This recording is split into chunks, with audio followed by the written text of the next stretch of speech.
BSc part third का inorganic chemistry जो चल रही थी आपकी कंटिन्यू, उसमें जो चल रहा था अपना टॉपिक वो property of element of first transition series, प्रथम संक्रमण श्रेणी के गुणों की जो चर्चा कर रहे थे। वो स्टार्ट में जो फर्स्ट पढ़ा था अपन ने इलेक्ट्रॉनिक कॉन्फ़िगरेशन, सेकंड में एटॉमिक रेडियाई या आयनिक रेडियाई, थर्ड में पढ़ा था आईपी या आयनन ऊर्जा या आयनन एंथैल्पी। ये 3 टॉपिक कंप्लीट हो चुके थे। आज का जो टॉपिक है वो है ऑक्सीडेशन स्टेट। तो आज जो बात करेंगे ऑक्सीकरण अंग की बात करेंगे। तो नंबर 4 जो इनकी प्रॉपर्टी है वो ये है, 4 नंबर की ऑक्सीडेशन स्टेट, ऑक्सीकरण अवस्था।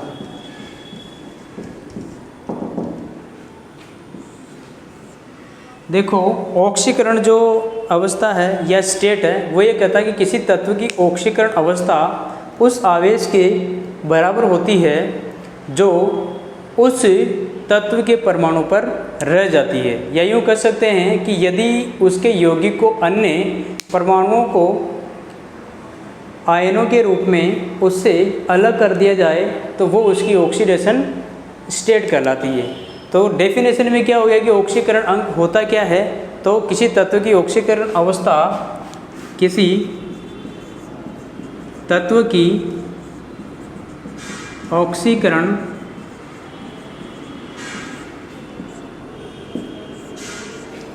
अवस्था यानी कि जो चार्ज रहेगा मेटल पर वही उसकी ऑक्सीडेशन नंबर रहेगी। कंपाउंड से उस एटम को अलग करेंगे आयन की फॉर्म में, तो जो चार्ज मेटल पर रहेगा वही उसकी ऑक्सीडेशन नंबर कहलाता है। तो ऑक्सीकरण अवस्था उस आवेश के बराबर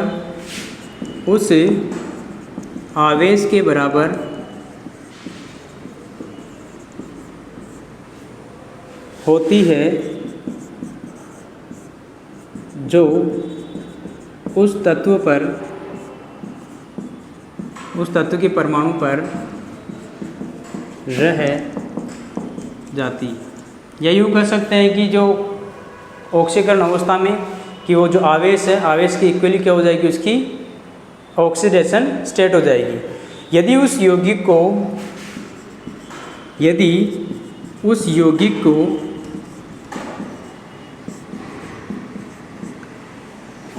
को यानी कि जो कंपाउंड है उसको अन्य परमाणुओं को आयनों के रूप में, यौगिक को अन्य परमाणु के आयनों के रूप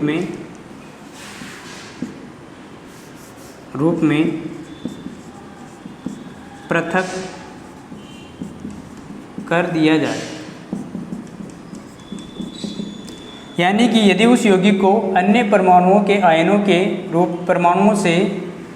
परमाणुओं के आयनों के रूप में पृथक कर दिया जाए, अन्य परमाणुओं को आयनों के रूप में उससे अलग कर दिया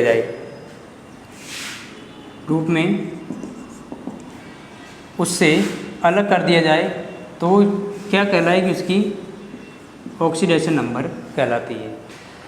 जो जैसे मान लो कि फॉर द एग्जाम्पल की बात करें, एग्जाम्पल जैसे MnCl या मैग्नीशियम क्लोराइड ले लो, MnCl2 MgCl2, तो Mg2++ 2Cl-, जो ये जो 2+ है ये इसकी ऑक्सीडेशन नंबर है और ये इसका ऑक्सीकरण अंक है क्लोरीन का। तो उसके यौगिक के अन्य परमाणुओं को आयनों के रूप में उससे अलग करते हैं, तो जो चार्ज मेटल पे रहता है वो इसका क्या कहलाता है, ऑक्सीडेशन नंबर कहलाता है। तो ये इसकी डेफिनेशन है। कि ऑक्सीकरण अंक होता क्या है। और आगे आपको पता है कि जो ट्रांजिशन मेटल है या संक्रमण धातु है वो परिवर्तनशील या वेरिएबल या अनेक प्रकार की ऑक्सीकरण अवस्थाएं प्रदर्शित करती है। तो नोट में लिख सकते हैं कि ट्रांजिशन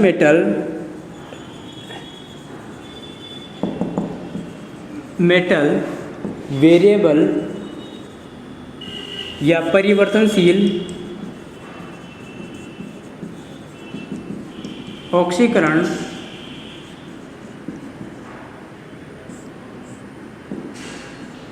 अवस्था दर्शाते हैं।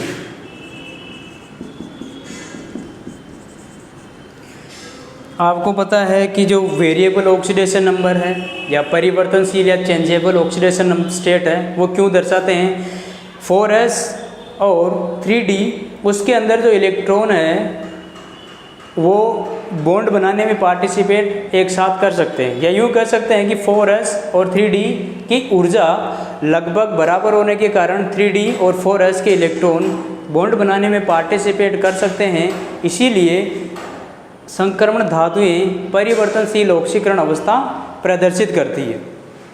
तो जैसे संक्रमण जो श्रेणी है उसको इस तरीके से लिखकर देखा जाए कि कौन कौन जो एलिमेंट है ट्रांजिशन एलिमेंट वो किस तरीके की ऑक्सीडेशन शो करेगा, कितनी प्रकार की करेगा। तो पहला है scandium, titanium, vanadium, chromium, manganese, iron, cobalt, nickel, copper और जिंक। देखो इधर 4s में इलेक्ट्रॉन्स और 3d में अयुग्मित इलेक्ट्रॉन की संख्या।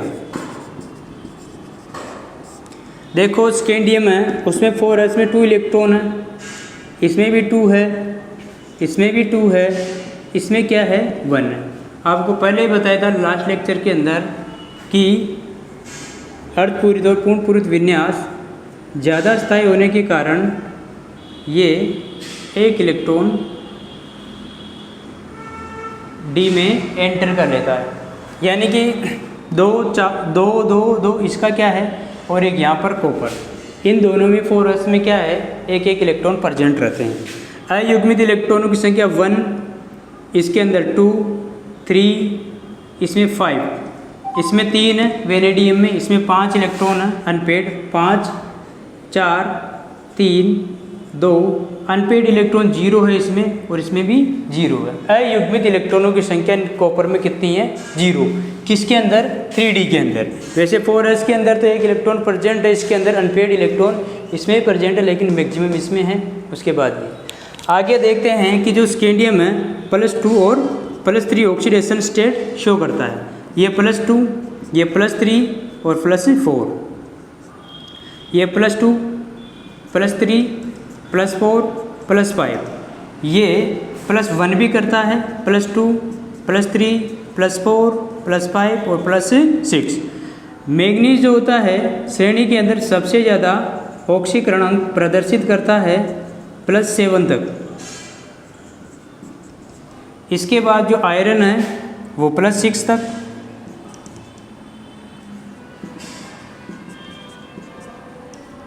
+3, 4, 3, 2, ये +2, +3, +4, ये +2 और +3, ये कॉपर +1 भी करता है और +2 इसकी ज़्यादा स्टेबल होती है और जिंक जो होता है +2 ऑक्सीडेशन शो करता है। तो आपने देखा होगा कि जो स्कैंडियम है 21, 22, 23, 24, then 5, 6, 7, 8, 2, 9, 8 लास्ट 30। स्कैंडियम है वो +3 ऑक्सीडेशन नंबर शो करता है, केवल एक ही ऑक्सीकरण अवस्था प्रदर्शित करता है, और जिंक जो होता है +2 ऑक्सीकरण अवस्था ही शो करता है। इसके पीछे रीजन क्या है कि जो स्कैंडियम है वो 3 इलेक्ट्रॉन त्यागने के बाद या 3 इलेक्ट्रॉन बाहर निकालने के बाद नोबल गैस विन्यास को प्राप्त करता है, इसीलिए स्कैंडियम+3 ऑक्सीकरण अवस्था में क्या है, ज़्यादा स्टेबल होता है। और जिंक जो होता है 2 इलेक्ट्रॉन त्यागने के बाद इसका इलेक्ट्रॉनिक कॉन्फ़िगरेशन D10 होने के कारण, या यूँ कह सकते हैं कि स्थायी D10 विन्यास के कारण यह +2 ऑक्सीकरण अवस्था ही प्रदर्शित करता है। तो ऑक्सीकरण अवस्था में ये जो टेबल है इसको आप देख सकते हो इस तरीके से, वेरिएबल ऑक्सीडेशन स्टेट है, ये 1 2 2 3 4 बहुत सारी ऑक्सीकरण अवस्था प्रदर्शित कर सकते हैं। ये डिपेंड करता है कि एटम जो एलिमेंट है वो किस इन्वायरमेंट में प्रेजेंट है। इन्वायरमेंट चेंज करने के साथ साथ में ये अपनी ऑक्सीकरण अवस्था को भी क्या कर लेते हैं, चेंज कर लेते हैं। और चेंज करने के साथ में लिखा जाता है कि जो 3D श्रेणी है या संक्रमण धातुएं हैं परिवर्तनशील ऑक्सीकरण अवस्था को क्या करते हैं, दर्शाते हैं या प्रदर्शित करते हैं। अब देखो इधर जो पहला जो पॉइंट है इस टेबल से इसका जो रिजल्ट आएगा वो ये है प्रथम के अंदर कि या यूँ लिख सकते हैं कि संक्रमण श्रेणी में स्कैंडियम व जिंक के अलावा सब परिवर्तनशील ऑक्सीकरण अवस्था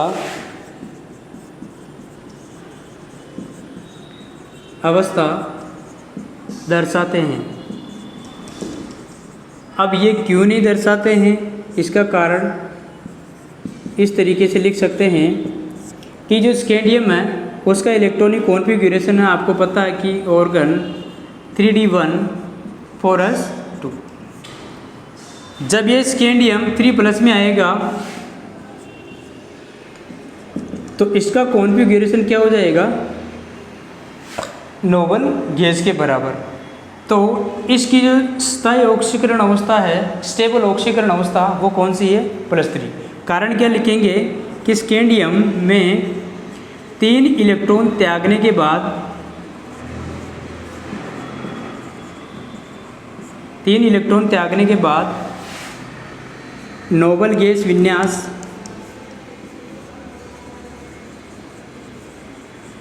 कॉन्फ़िगरेशन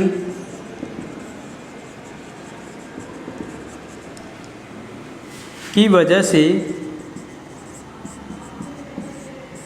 यह है +3 ऑक्सीकरण अवस्था प्रदर्शित करता है।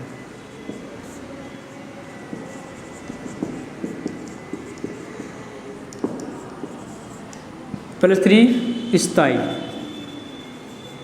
स्टेबल ऑक्सीडेशन नंबर कौन सी शो करता है, स्कैंडियम +3। सेकेंड जो अपना रीजन है जिंक, आपको पता है कि जिंक का जो इलेक्ट्रॉनिक विन्यास है 3D10 4s2। तो जिंक में क्या लिखेंगे कि जिंक के 2 इलेक्ट्रॉन को त्यागने के बाद, या यूँ कह सकते हैं कि जिंक +2 ऑक्सीकरण अवस्था में आने के बाद इसका जो विन्यास होता है वो D10 यानी पूर्ण पूरित विन्यास होने के कारण यह +2 ऑक्सीकरण अवस्था को क्या करता है, दर्शाता है। तो जिंक में 2 इलेक्ट्रॉन त्यागने के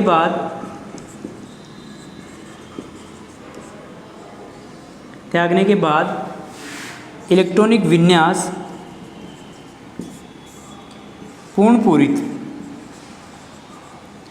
पूरित और स्थायी हो जाता है, यानी कि D10 कंप्लीटली फुली फिल्ड रहता है, हो जाता है। अतः Zn2+ ऑक्सीकरण अवस्था प्रदर्शित करता है।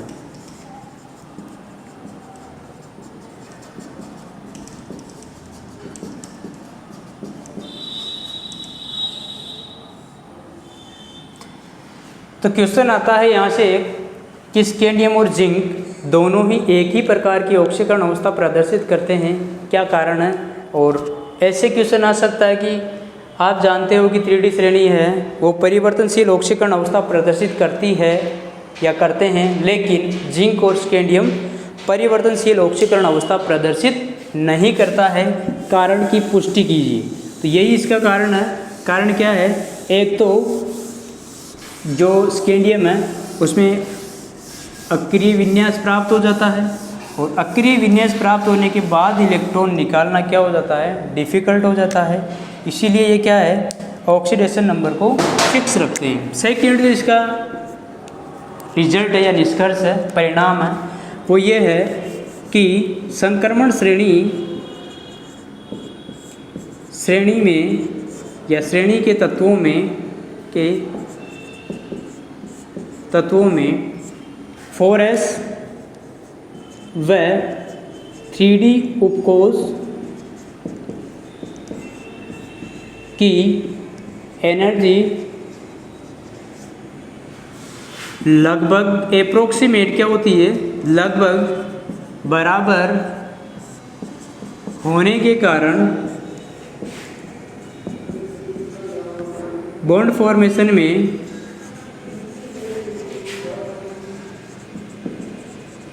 बंध निर्माण में 4s व 3d कक्षक भाग ले सकते हैं।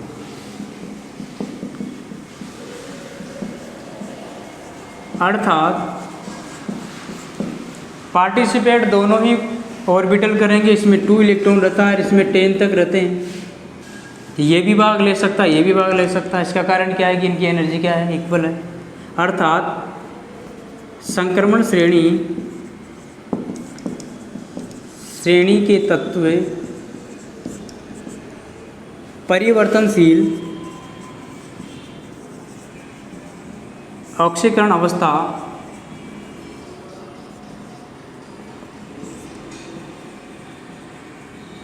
प्रदर्शित करते हैं या दर्शाते हैं। ये दूसरी इसकी प्रॉपर्टी होगी।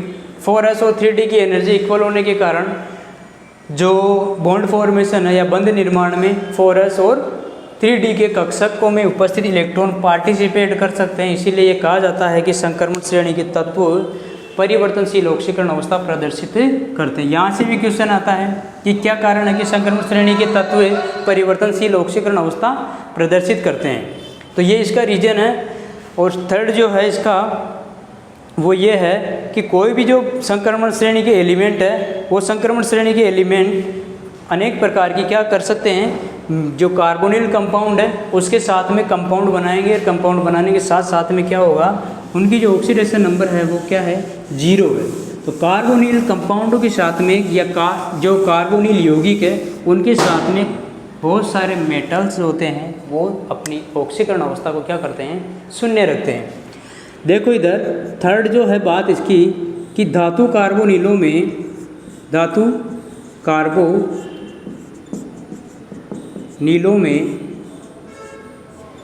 मेटल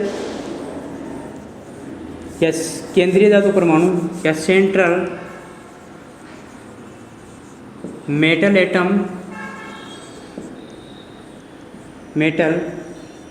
एटम अपनी ऑक्सीडेशन नंबर को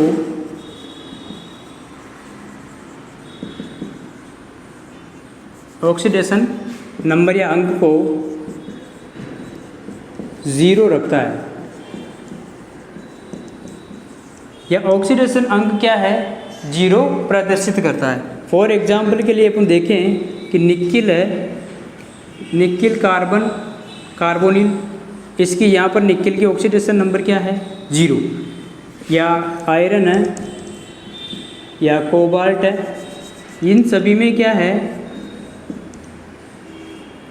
हेक्सा जो कार्बोनिल कोबाल्ट, इन सभी में क्या है, ऑक्सीडेशन नंबर 0। तो कार्बोनिलों के साथ में या कार्बोनिल यौगिकों में सेंट्रल मेटल एटम की ऑक्सीडेशन अंक क्या होता है, 0 होता है। और जो आपकी जो थर्ड प्रॉपर्टी है वो ये है कि धनात्मक ऑक्सीडेशन अंक बढ़ने के साथ साथ में इनकी प्रॉपर्टी जो होती है वो भी क्या है, प्रभावित होती है। तो यह यूँ कह सकते हैं कि मैक्सिमम ऑक्सीडेशन नंबर जो आपके ट्रांजिशन मेटल्स शो करते हैं वो करते हैं ऑक्सीजन और फ्लोरीन के साथ में।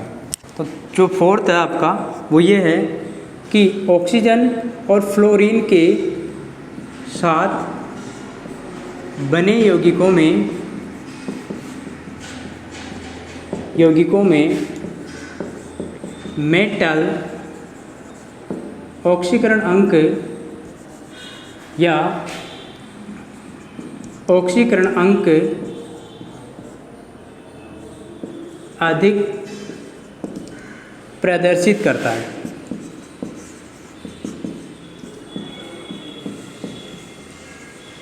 ऑक्सीजन और फ्लोरीन, इनके साथ में यदि कोई भी मेटल कांटेक्ट में आएगा तो उस मेटल की ऑक्सीकरण अवस्था क्या हो जाएगी, बढ़ जाएगी। अब इसका कारण क्या है, एक तो इनकी इलेक्ट्रोनेगेटिविटी बहुत ज़्यादा है, दूसरा रीज़न क्या है, छोटी साइज है। इलेक्ट्रोनेगेटिविटी और छोटी साइज होने के कारण ये मेटल को मैक्सिमम ऑक्सीकरण अंक तक क्या कर देते हैं, ऑक्सीकृत कर देते हैं। इसीलिए जो ऑक्सीजन और फ्लोरीन है, इनके साथ बने यौगिकों में मेटल अधिक ऑक्सीकरण अवस्था को क्या करता है, प्रदर्शित करता है। जैसे कारण क्या है, कारण इस तरीके से लिख सकते हैं कि इन तत्वों कौन कौन, ऑक्सीजन और फ्लोरीन की इलेक्ट्रोनेगेटिविटी ज़्यादा और साइज कम होने के कारण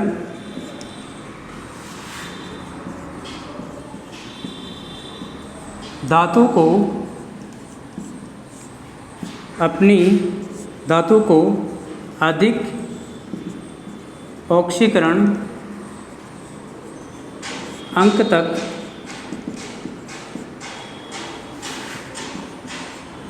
ऑक्सीकृत कर देते हैं।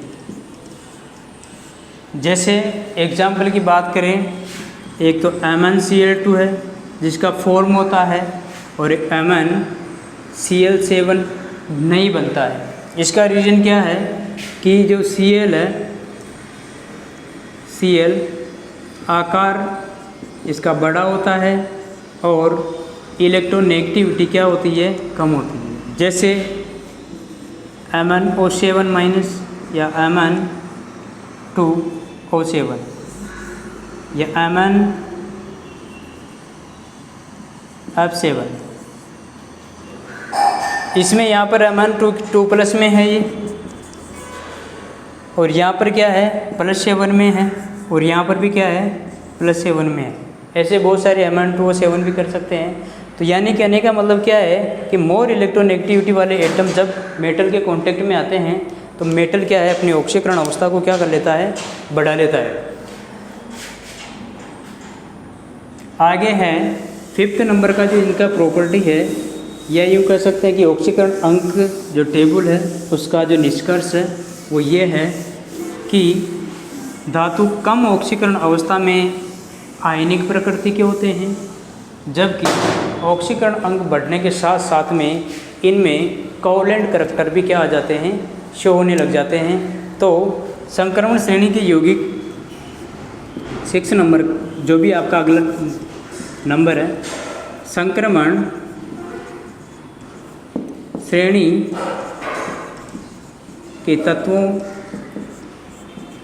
से निर्मित यौगिकों में आयनिक एवं सहसंयोजक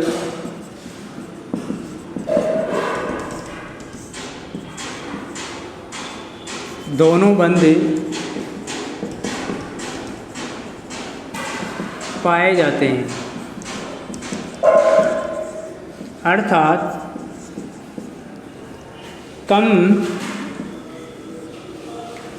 ऑक्सीकरण अंक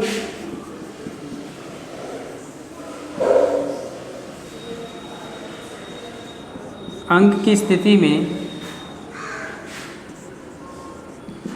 बंध की प्रकृति आयनिक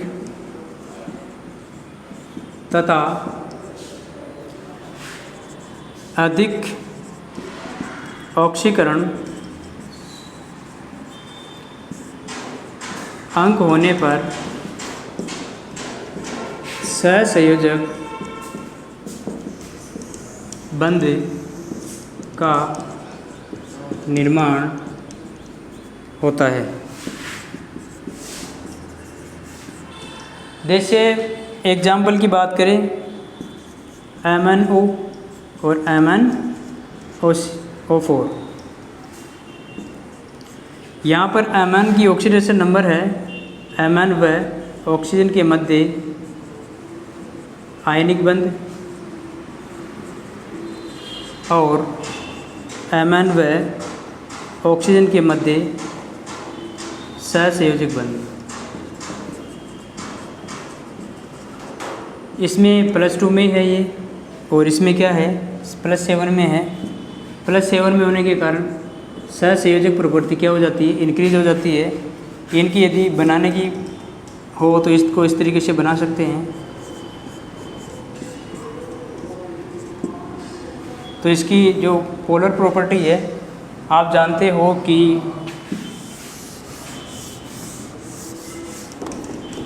मेटल पर पॉजिटिव चार्ज इंक्रीज या बढ़ने के साथ यह है